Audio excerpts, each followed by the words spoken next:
I figure if you can't laugh a little more, for me, it was like living in a day without sunshine, like a cloudy day all the time. And that wasn't a good place, and you knew something was missing. So I made the choice that I could either crumble from it or I could stand up and find something to smile about with it and to actually make it a little lighter. And so that's what I learned to do through all the trials that one has in life. It's worked well for me. That was my dear friend Patti Rule, who lives the "you just have to laugh" message. But truth be told, I learned it from her. I learned it from her and David, how humor and laughter can get you through a difficult time. But Patty's about to tell a story about when it didn't happen, when humor and laughter didn't work. Her life wasn't funny. So now, Patti, I'll pose a question to you.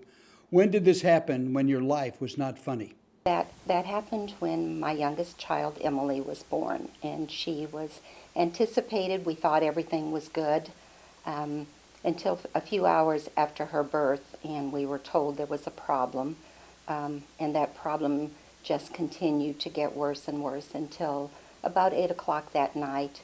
The doctor let us know that she had indeed died and that they were not able to save her from her heart problem.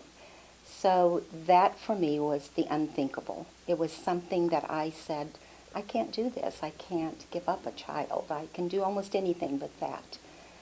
But I knew that I had to somehow survive this.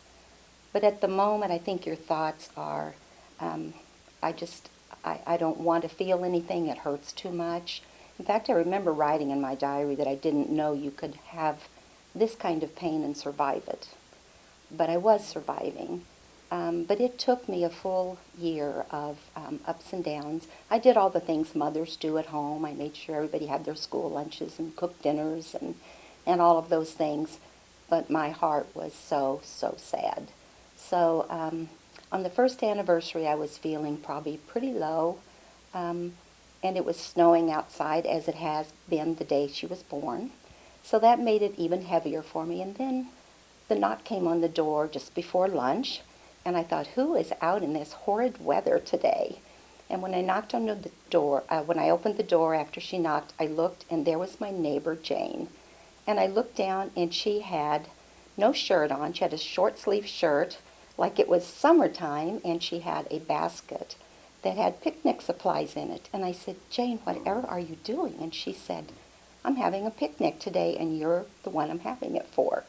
And I said, but Jane, it's 0 outside and it's cold. And she said, you thought I'd forget, didn't you, what today was? And you thought I wouldn't know what your heart needed.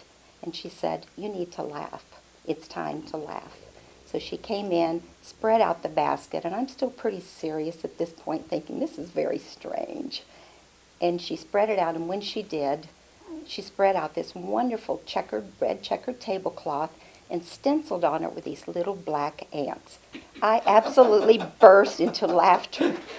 I could not believe those little ants were there. And I said, Jane, and she said, what's a picnic without ants?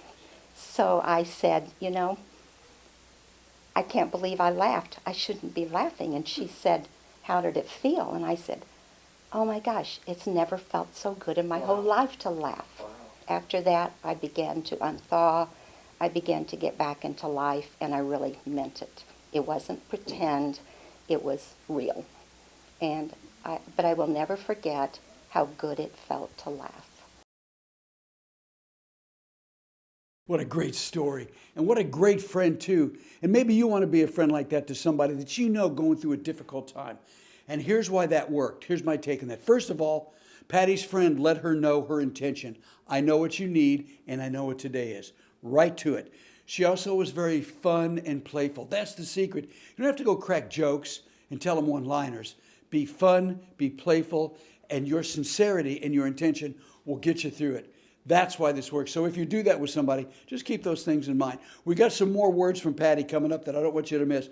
But before we do that, I want to remind you about yjhtl.com. You just have to laugh.com. You can go there, find out about my live presentations, find out about the books, and that'll also lead you to all the podcasts.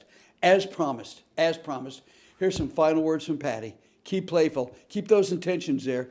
And also, Have fun. You feel when you have something so life-threatening and serious that it's somehow not caring to laugh. It's so inappropriate.